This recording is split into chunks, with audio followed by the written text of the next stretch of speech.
Citizens, it's that time. You are officially in the Alert Zone. Welcome to the Alert Zone TV, and welcome to the docu-series we do here in the Alert Zone called Never Again. If you are 18 years of age or older and are able to be legally armed in America, practice your Second Amendment rights. It is not illegal under the Constitution. Because we are a worldwide movement, we urge that everybody around the world get legally armed and protect yourselves. Your safety is left up to you, not law enforcement. So, in today's episode, we will talk about a terrorist attack that happened on American soil that a lot of people have never heard of. In 1921, the bombing of the Black Wall Street, the Greenwood section of Tulsa, Oklahoma, bombs were literally dropped on American soil after America had become America. December 7, 1941 was Pearl Harbor. Bombs were dropped on American soil. In Move, Philadelphia, Pennsylvania, bombs was dropped and destroyed 2 city blocks in America. And most people in the city of Philadelphia never heard of it.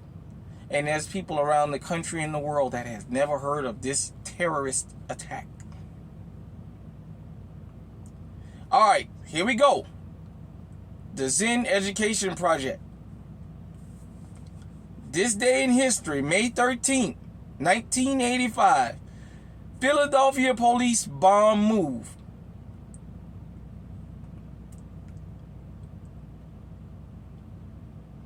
On May 13, 1985, the Philadelphia Police Department drops a C4 bomb on the home of the Move organization, killing 11 people, including 5 children, and wiping out 61 homes in 2 city blocks. Yes. Here we go. Move is a political and religious organization founded by John Africa Sr. in 1972. The name is not an acronym, but an emphasis on their living philosophy. Each individual life is dependent on every other life, and all life has a purpose. So all living beings, things that move, are equally important, whether they are human beings, dogs, birds, fish, trees, ants, weeds, rivers, wind, or rain. Socially and environmentally focused, Move members attended protests and supported animal rights, environmental justice, and racial justice since its founding. In Philadelphia, because of their loud and visible radical presence, they were targets for police harassment, raids, and arrests, including a violent home invasion in 1978, which Mike Africa Jr. described in Saloon. In the 1980s, Move relocated from a home in Powelton Village to a row house on Osage Avenue in a black middle-class neighborhood of West Philadelphia. Some of their neighbors complained to the city about Move for nuisance reasons such as trash piled up around their home and political speech blaring from a bullhorn. Move was ordered to leave the home by the city. When Move refused to leave, the police chose to react with force and deadly violence. Long waiting to evict Move, the force prepared for a siege in spring 1985. BlackPass.org explains. So here we go. This is the day. On May 13, 1985, city officials sent police to serve arrest warrants with orders to carry out by extreme force. Nearby local residents were told to evacuate but could return to their homes the following day. Nearly 500 officers in SWAT gear backed by heavy artillery and anti-tank machine gun surrounded the block, and a shot fired from inside the Move residence was met by A volley of over 10,000 rounds in 90 minutes, all shot into the home. 5 fire trucks pumped gallons of water through the basement, and tear gas was thrown in the windows of the home. SWAT teams tried to blast holes in the walls of the adjoining houses to gain entry. MOVE members hid in the basement of the home, holding children in the air to avoid drowning in rising waters. The all-day standoff led to the city dropping a C4 bomb on the rooftop of the home. The bunker did not fall, but the roof of the home was engulfed in flames. 65 neighborhood homes were destroyed, and over 200 residents lost their homes. 11 people, including John Africa and 5 children of MOVE members, were killed by the bomb. The street was decimated. Over 60 homes were destroyed and levied by the city nearby. Nearby homes that were left standing were boarded up and abandoned. This is a source. It says, read recollections of the May 13 event by residents, some of whom returned to Osage the following year after the fires died down and the victims were recovered. They probably meant the following day. In 2021, it was reported that remains of 2 of the girls murdered in the explosion were stored at the Penn Museum of University in Pennsylvania.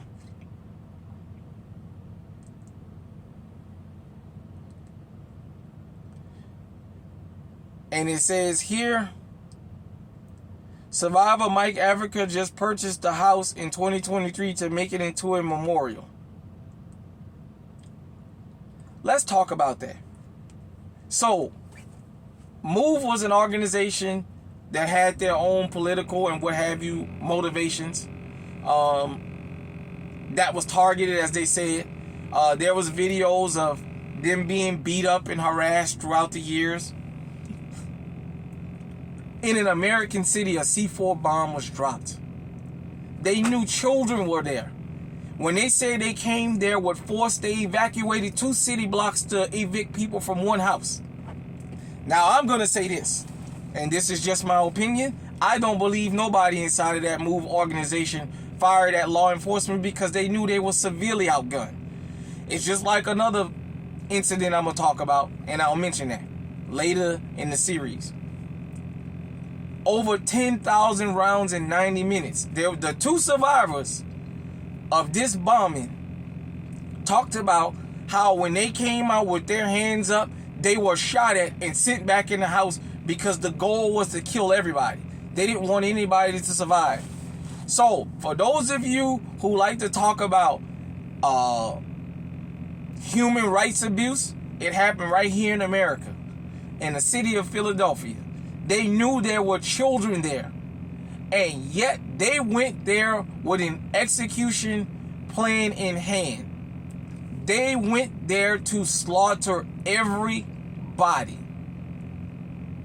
The MOVE organization, we here in black society and in human society in this country that know of this bombing and this terrorist attack, have never forgot, and we've never forgiven for that.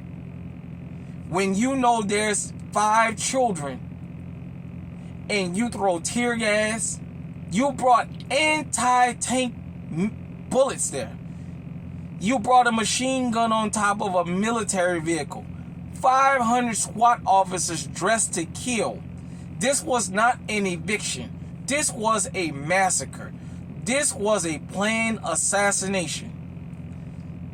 The female that survived talked about, I believe she did 7 years in prison afterwards, and the lone surviving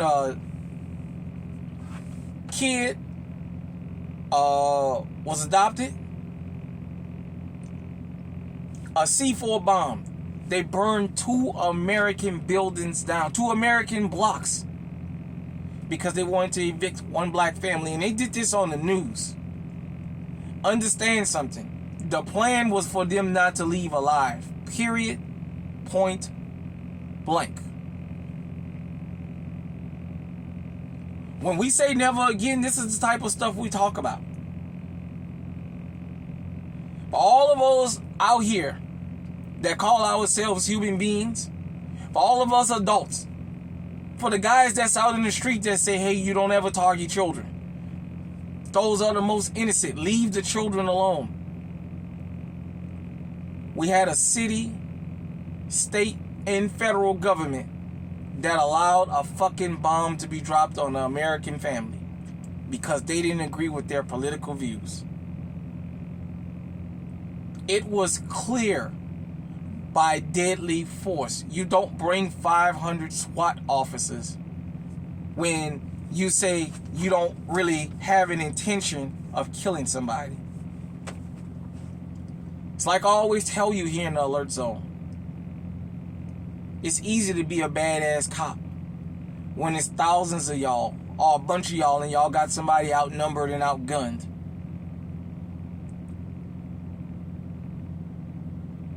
But when these guys and girls are armed just as well as you and willing to trade rounds, you guys freeze up and you curl up like worms.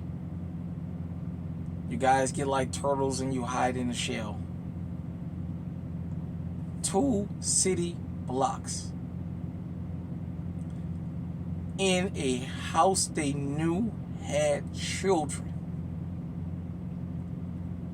And yet,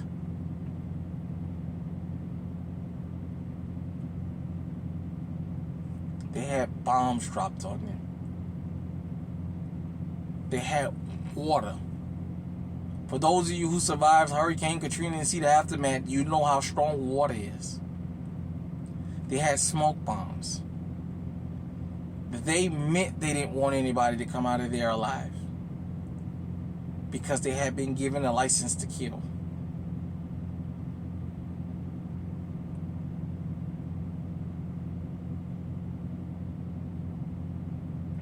When we say never again, this is the type of stuff we mean here.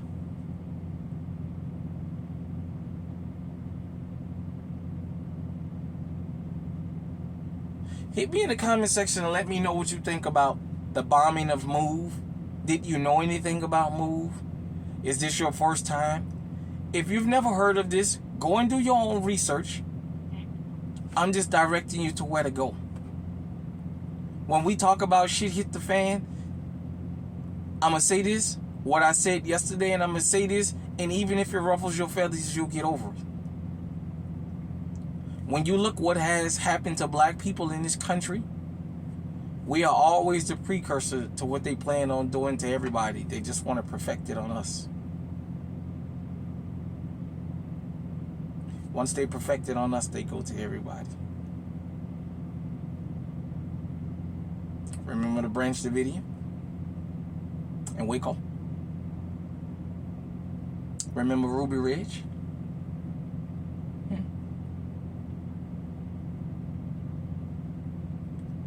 These are some of the type of people we have with badges and guns. And I just want you to keep this in mind about the officers. What does that say about officers that will intentionally go to a home to kill kids?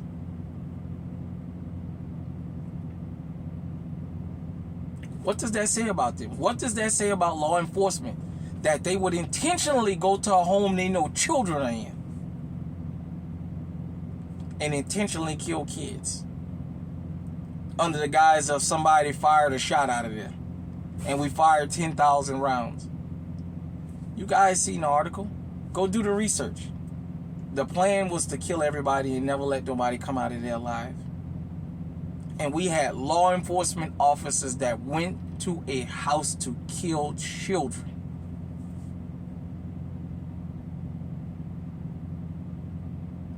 Whatever your political, religious views are, that's fine. Whether you agree that they was a nuisance or not, that's fine.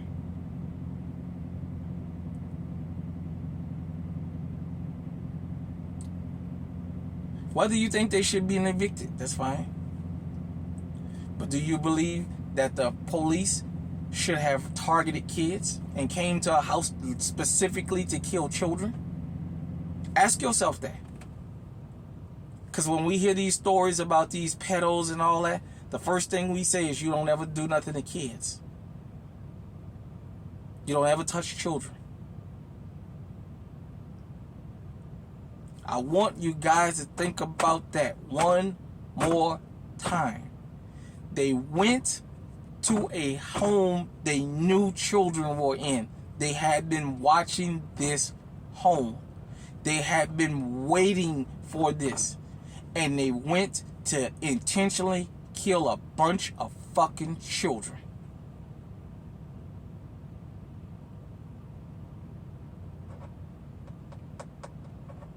Hit me in the comment section and let me know what you think about the docuseries that we do here.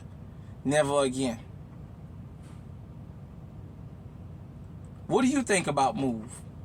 What do you think about law enforcement officers, over 500 of them, getting dressed to intentionally go kill children?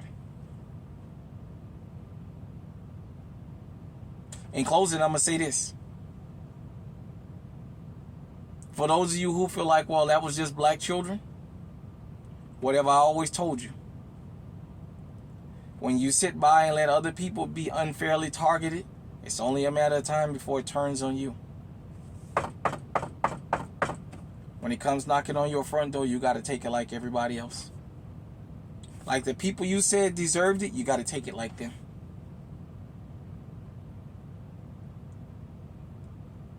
Till next time, everybody, stay safe, stay armed. They killed a bunch of fucking children. Stay on high alert. Never again.